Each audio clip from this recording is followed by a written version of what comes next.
These are the 5 rules of using a cell phone. The first rule, if it is not an emergency, never call somebody more than 2 times. The first time you call a full ring, the entire 30 seconds until it cuts off on its own. The second call, which comes immediately after that, it is half a ring. After that, you send a message saying what it is you are calling about. Don't send a message saying, please call me back when you can. That is not communicating. You send a message saying, please call me back if you can. I want us to discuss client XYZ. Or I want us to discuss your logbook. It's finally ready. You can come collect it at NTSA. Always write what it is you're calling about after those 2 attempts to call. The reason I'm saying this, you can call somebody who is in a meeting and their phone is on silent but it's on the table. They can see you're calling but they cannot leave to pick your call because their boss is right there or they're having a very important client. So they'll see you're calling, they'll ignore. They'll see you're calling again, they'll ignore. Then finally they'll see your message. Assuming you're a principal, a teacher, and you're saying, hey, your son is not feeling well.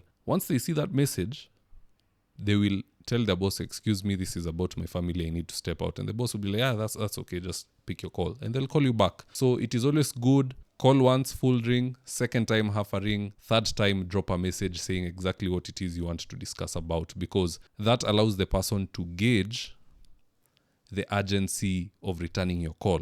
Don't make someone get out of a very important meeting for you to tell them you're just saying hello. Number 2, avoid calling people beyond what is considered normal hours. Now, what normal hours are depends on your social circle. If you are university students, you can be calling each other even 11 p.m. But once you get to a certain level where you're working, personally, I would say beyond 8 p.m., avoid such calls. The very latest should be 10, but 8 p.m. is better. Don't call beyond that time because someone could have had a very long day and now they want to come home, unwind and just relax. And that is when you're calling them and you want to talk to them for 30 minutes. Or maybe it's family time. Someone wants to spend time with their children. They're watching a movie. They're maybe watching their favorite show, cooking their favorite meal, having a serious discussion, and you're interrupting that with phone calls. So do not call beyond what is considered normal hours. Now, like I said, normal hours depends on your social circles. If you're in university, I think those people can call each other whatever time. They literally never sleep. But if you're working or if you're in a group of friends where people are married, family time is family time. Call people during daytime. It doesn't have to wait till the next day. Third rule of using a cell phone. If your phone rings and you're surrounded by other people, always excuse yourself.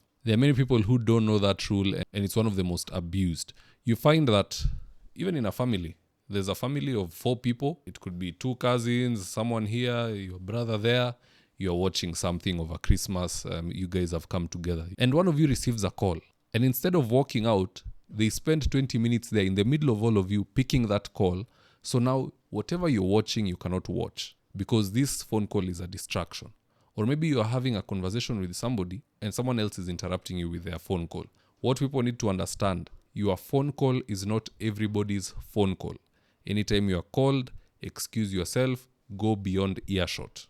This rule, of course, does not apply if you did not go to these people came to you. For example, if you're in your office and there's 2-3 people there and they're not your peers, you will not leave them in your office to go pick a call. You can even tell them to excuse you. You'll ask them to leave so that you can pick the call if it's that important. But under normal circumstance, when you're all equals, you're all on the same level, just excuse yourself from your colleagues. Don't interrupt them, pick your call, then come back. And there's actually people who like showing off. They can be called when they are far away and they know this is a call that touches on millions. So they want to come back and squeeze themselves in the middle of people so that the friends and the relatives can hear that this person is talking about something very serious. It's called show off. That is a bad habit. Pick your calls in private. It's your phone, not ours, your SIM card and not ours. Fourth piece of etiquette when using a phone. If somebody has freed up time to come see you, do not insult them by picking lengthy and repeated phone calls. You could be out on a date. You could be out with a possible client. You are there pitching. You could be out with a former colleague who you have not seen each other for years and you're just now meeting.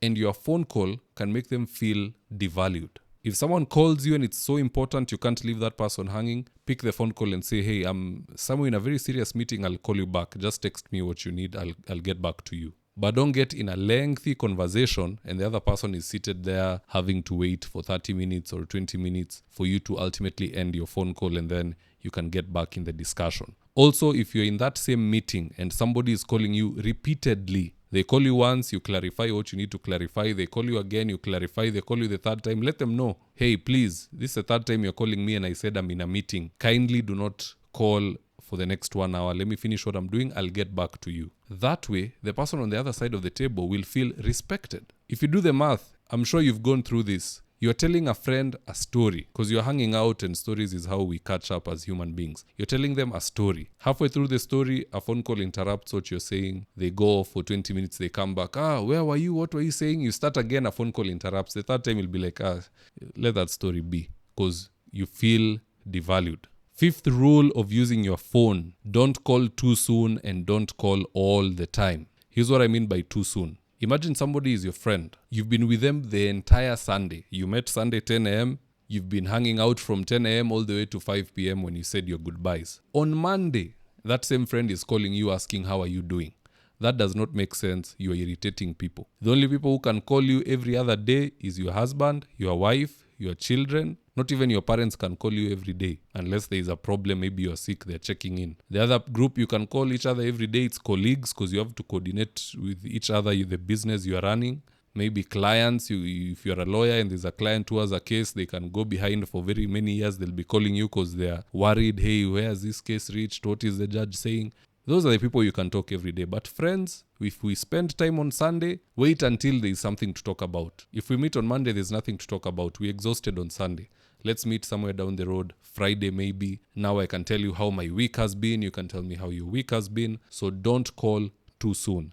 And the other is don't call too often. There are people who want to call you on Monday, Tuesday, Wednesday, Thursday, and Friday. That is misusing your phone, and you'll find there are people who no longer want to see you. They consider you an irritation. So that same phone can make people like you, and it can make people hate you if you do not know how to use your mobile device. Having said that, guys, if you enjoyed this video, you can subscribe on YouTube at High Altitude Ministries. Same goes for Facebook, TikTok, and Instagram. And with that, bye-bye.